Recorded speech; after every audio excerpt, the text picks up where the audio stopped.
Good morning, Breakfast Clubbers. I'm here in Dalby Forest this morning, just on the edge of the North Riding Forest Park, and I'm taking a look at this place just behind me.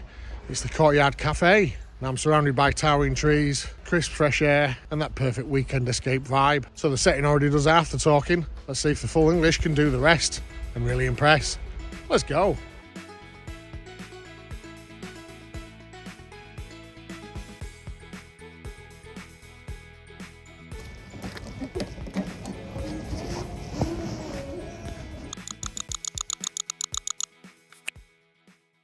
Yes, today I'm out in the sticks taking in some of North Yorkshire's natural beauty, but not before I stop off for some breakfast here at the Courtyard Café in Dalby Forest. It's a little after opening time and the place is still quiet. For now, I'm told this piece won't last long because the local Saturday morning park run starts and finishes right here in this tiny National Parks village. Meaning very soon, those free tables will become rarer than crispy fried bread in a posh cafe as the runners descend for their post 5k treats. Our breakfast today will be the full one, which consists of 2 sausages, 2 bacon, 2 poached eggs, a flat mushroom, tomato, black pudding, Heinz baked beans and toast. All this priced at £12.95. Drinks are extra, and as usual, I've opted for a mug of tea, priced at £2.35. It's a short wait, and just before the hustle and bustle begins, our breakfast arrives. So it's time to tuck in.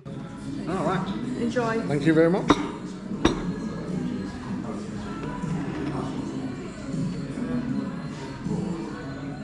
And what a good looking spread we have here today. There's a lovely contrast between the dark, earthy tones of the mushroom and black pudding against the bright vibrancy of the poached egg, beans and toast. That little hint of garnish livens the plate just enough without being pretentious. Overall, it's a very well presented breakfast with a proper Instagram ready appeal while still looking hearty and homely. Score 9 out of 10. And from a breakfast that's looking the part, we move on to one of the simplest items, the toast. 2 slices of medium white toast, perfectly brown on both sides, served hot. The butter melts straight in while still keeping its crisp bite. It's the kind of toast that's going to pair beautifully with both our poached eggs and beans later on. Score 10 out of 10. And with the toast off to a flying start, let's see how the tomato measures up. It's only a half tomato, but it's well coloured and softened from the cook. It's juicy and full of deep tomato flavour. It was so enjoyable that I genuinely wish the other half had made an appearance too. A little salt and pepper seasoning during the cooking would have improved this a lot, but it's still not bad by any means. Score 8 out of 10. Moving over now, let's take a quick glance at that bacon early on.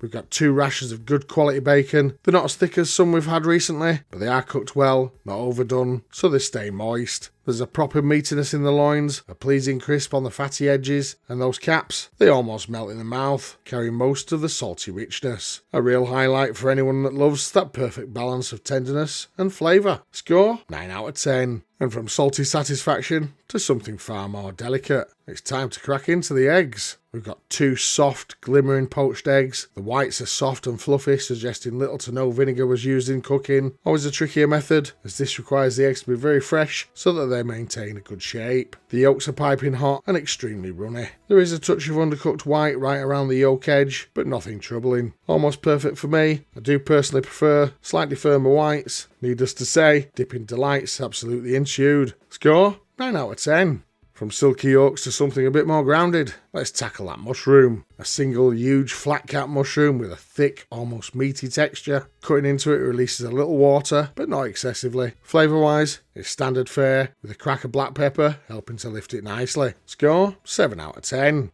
Right then, it's time to release the beans. So a decent portion of what we're told is Heinz baked beans here, topped on with some garnishing, that there ramekin. Taste wise, not overly sweet or sugary, as can often be the case. The sauce could be a little thicker, but overall, decent beans and go down well atop of some of our remaining toast. Score 7 out of 10. So with the beans safely dispatched, let's move on to something a little richer and more indulgent, the black pudding. And it's a large, thick slice of black pudding with an even cook on both sides, keeping the outside soft rather than crusty. Inside, it's moist and dense. The flavour is deeply savoury with that earthy, minerally richness you expect. And when paired with the egg yolk, it turns wonderfully velvety and indulgent. Score 10 out of 10. Next up, it's time for the potential show stealer here, the sausages. And what we have here are 2 very good quality Lincolnshire pork sausages. The cook is just about perfect with a brown glossy skin. Some of the sage seasoning is clearly visible in some parts. Cutting in exposes a thick meaty filling. On tasting, there's a moist texture that gives off that excellent fragrant, almost perfumed herbiness before the full pork flavour hits you. Some absolutely banging bangers here. Score 10 out of 10. With the main items now savoured, let's take a look at the value for money. And before we get into this then, I do have to disclose here that I didn't actually pay for this meal today. The owners who I had arranged this visit with were not in attendance today, but unbeknownst to me, had left word with staff that they were not allowed to accept payment from me. I did as usual protest at first, but it was clear that these instructions were firm, so without wanting to have the staff disobey those orders, I accepted with extreme graciousness. That aside though, when it comes to evaluating value for money, and I'm comparing to similar places, I do firmly believe every bit of this breakfast is equal in terms of ingredient quality and overall dining experience. As I said in the intro, the setting does half the job already, and I absolutely came away today completely satisfied with the meal and would have had very little qualms about the overall cost of the breakfast itself. I'd say it's about on par for what you'd expect of a venue like this. Score 9 out of 10. Let's go over the missing items now then, and no fried bread today, which isn't too much of a surprise outside of those traditional greasy spoons, but more noticeable was the lack of any potato item. No hash brown, no rosti, nothing. Some people watching will be delighted by that, and I'll name no names. But rules are rules, so we do have to deduct those penalty points. Right then, time to tally up. And after chucking all those scores into our number cruncher, the Courtyard Café comes out with a total of 86 points out of a maximum of 100. And it doesn't take much to get our math in today, as converting that into a percentage, today's final Breakfast Club score is 86%, placing them right in the middle of our great rating bracket. Looking at Leaderboard now, and that score gives the Courtyard Café third spot overall in our top 10.